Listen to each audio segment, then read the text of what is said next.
Neste módulo, olhamos para as variedades de uma outra perspectiva.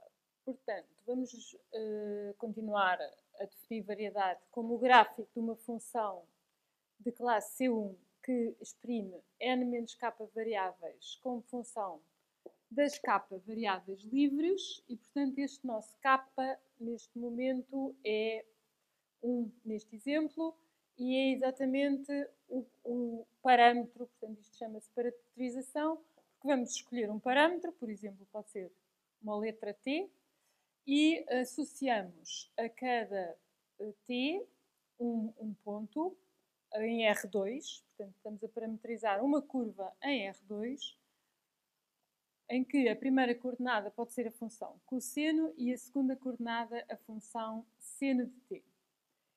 E com este exemplo temos o seguinte objetivo, é tentar descrever, que chama-se também a parametrização, tentar parametrizar uma curva que é um conjunto de pontos que verifica a equação, isto é a equação da circunferência unitária,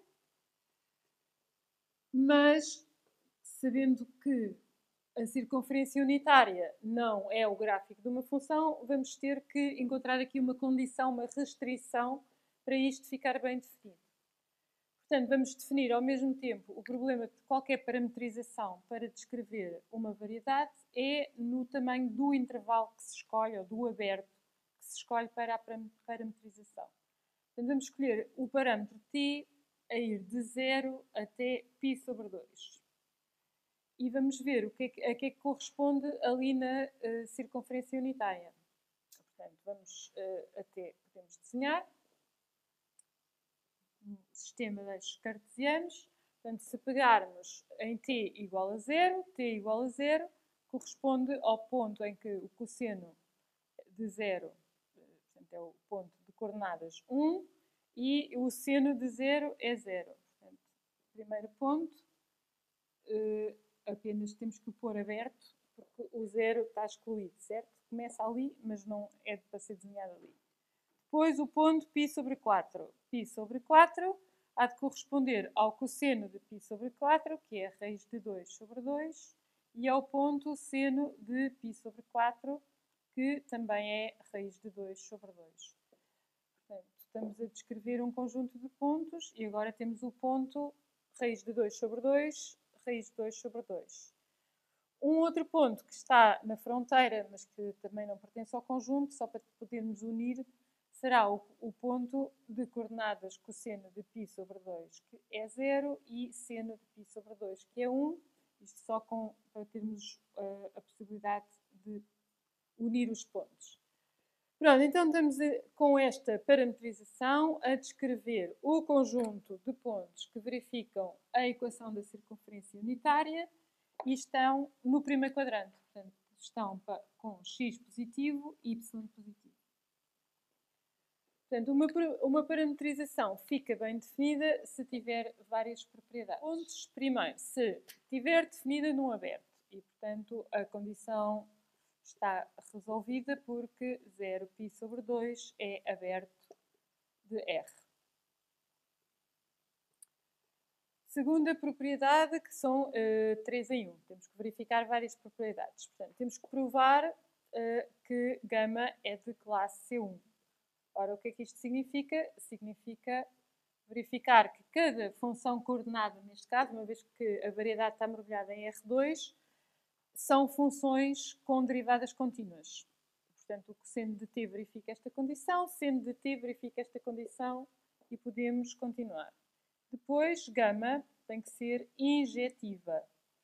Tem que ser injetiva, claro que no domínio de definição de 0 a π sobre 2. Portanto, aqui ao lado vamos fazer uma pequena verificação. Portanto, a verificação é para se assumirmos que estamos em pontos diferentes, portanto, imagens diferentes da parametrização, quais são as conclusões? Portanto, imagens para T1 e para T2. O que é que nós podemos concluir das pré-imagens? Uma vez que estamos no domínio de 0 a π sobre 2, o que é que acontece ao cosseno? Portanto, o cosseno, e por acaso estes pontos não estão incluídos, portanto, o cosseno é injetivo em π sobre 2, bem como o seno, também temos que estudar o seno. Ora, o seno de 0 a π sobre 2 é ao contrário, vem até aqui. Portanto, este é o gráfico cosseno, este seno. O que é que isto significa, então, que nós podemos concluir que se imagens forem iguais, é porque as suas pré-imagens são iguais. E, portanto, esta conclusão permite-nos dizer que gama é injetiva. Portanto, gama tem que ser também sobrejetiva. Ou seja, temos que verificar que o conjunto de pontos que tem x igual a cosseno de t e y igual a seno de t pertencem ao conjunto M, certo? Portanto, estes dados com t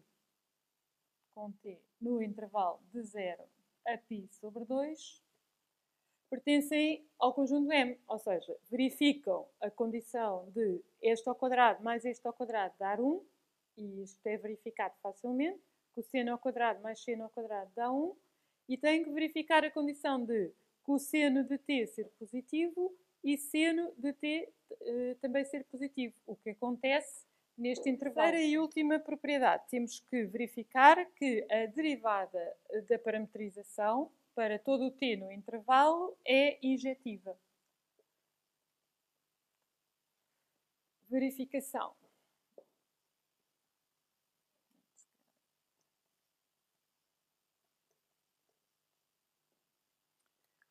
Verificação. O que é a derivada de uma parametrização em R2? É fazer só a derivada gama', podemos lhe chamar gama', e que há de ser um vetor, porque em R2 isto vai ficar um vetor com duas coordenadas, vai ser um vetor coluna, 2 por 1, que passa, no nosso caso, por derivar a primeira coordenada, que vai dar menos seno de t, e a segunda coordenada, que vai dar cosseno de t. O que é que significa ser injetiva no caso de uma matriz coluna? Significa que, desde que isto não se anule em nenhum ponto t do intervalo, do ponto t do intervalo, a derivada é injetiva. E, portanto, isto é exatamente o que acontece neste caso em que o vetor derivada, que se chama também o vetor velocidade, da parametrização, nunca coincide com o vetor nulo de R2. Exemplo 2 de variedade 2. Parametrização de um conjunto de pontos em R3. Portanto, uma variedade 2 em R3.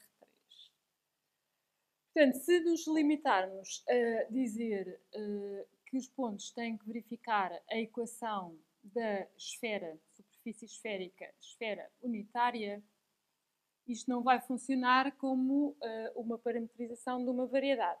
Portanto, vamos ter que acrescentar aqui mais condições, ser mais restritivos. Portanto, se fizermos um quarto de esfera unitária, por exemplo, y e z positivos, talvez já consigamos encontrar então uma parametrização que tenha aquelas três propriedades que vimos há bocado. Pronto, então agora vamos ter que dar dois parâmetros, portanto estamos em k igual a 2, significa que podemos escolher se calhar duas letras, o θ e o φ parecem-me bem, uma vez que são usualmente as letras usadas, esta para longitude e esta para latitude. São conceitos conhecidos quando aplicados à esfera terrestre e, portanto, vamos fazer uma parametrização de modo a que este conjunto de pontos, agora temos que definir num intervalo restrito, uma vez que temos aquelas duas condições, e vou então escolher para o θ uma variação entre 0 e π, e para o φ uma variação, um intervalo de variação de 0 a π sobre 2.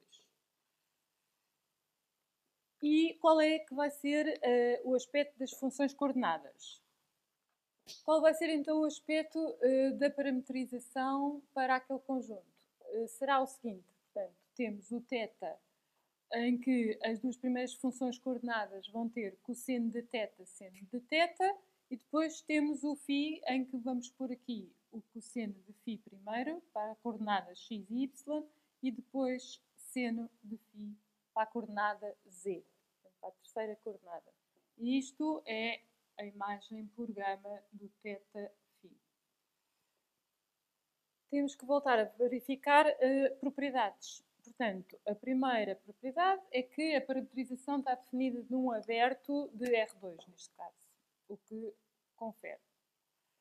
Depois, gama é uma função de classe C1. Portanto, temos 3 funções coordenadas e cada uma delas é uma função com derivadas contínuas. Depois temos a injetividade e a sobrejetividade para esta função. Mecanismo para verificar a injetividade no intervalo, que agora isto é um retângulo aberto de R2.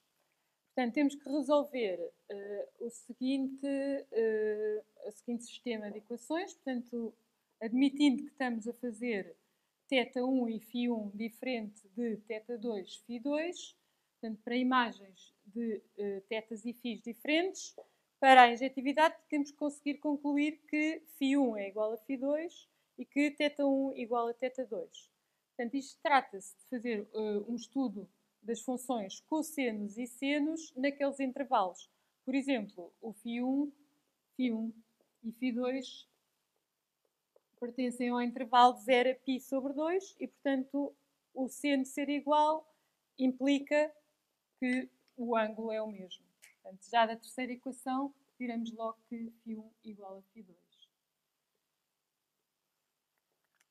Além disso, uma vez que no intervalo de 0 a π sobre 2 o ângulo, o cosseno, nunca se anula, podemos mesmo simplificar a primeira equação em cosseno de φ, que é o mesmo ângulo, certo? E, portanto, do cosseno de θ1 ser igual ao cosseno de θ2 no intervalo de 0 a π, concluímos ainda, não é? Portanto, da primeira equação, concluímos ainda que da primeira equação, conseguimos concluir ainda que então θ1 também tem que ser igual a θ2. Que era o que queríamos mostrar para a injetividade. Gama ser sobrejetiva para M. O que é que isto significa? Significa que temos que mostrar que o conjunto de pontos de coordenadas x igual a cosseno de θ, cosseno de φ, e y dado por seno de θ, cosseno de φ, e z dado por seno de φ, remetem exatamente, dão através de gama, imagens que só têm aquelas propriedades. Portanto, o que é que temos que verificar? Temos que verificar, por um lado, que se fizermos x ao quadrado, que há de ser isto ao quadrado, mais y ao quadrado, que há de ser isto ao quadrado, mais z ao quadrado, que é isto ao quadrado. Portanto, temos que somar x quadrado mais y ao quadrado mais g ao quadrado e concluir que dá 1, que não é difícil de verificar que isto dá 1. Além disso, se olharmos só para a coordenada y e só para a coordenada z, elas estão definidas para naqueles intervalos, nestes dois intervalos, já foram estudadas para estarem definidas de modo a darem coordenadas y e z positivas. Não é tão difícil, portanto, eu diria que a injetividade e a sobrejetividade são as partes mais difíceis. Injetiva, a derivada ser injetiva, portanto, é calcularmos a jacobiana. Portanto, vamos ter uma jacobiana que há de ter 3 linhas e 2 colunas. Portanto, temos duas variáveis, que são os parâmetros, certo? É o parâmetro θ e o parâmetro φ. E estamos em R3. Esta jacobiana que se calcula com a primeira coluna derivando em θ, portanto ficamos com menos seno de θ. A injetividade da jacobiana, que é uma matriz 3×2, precisamos de ter 2 pivôs, portanto desta última linha, não é? Além disso o φ, não esquecer, que está definido no intervalo aberto de 0 a π e, portanto, isto vai ser um dos pivôs. E, neste caso, uma das outras entradas, que não vai ser nula, vai ser o outro pivô. Portanto, temos 2 pivôs duas colunas linearmente independentes, derivada injetiva.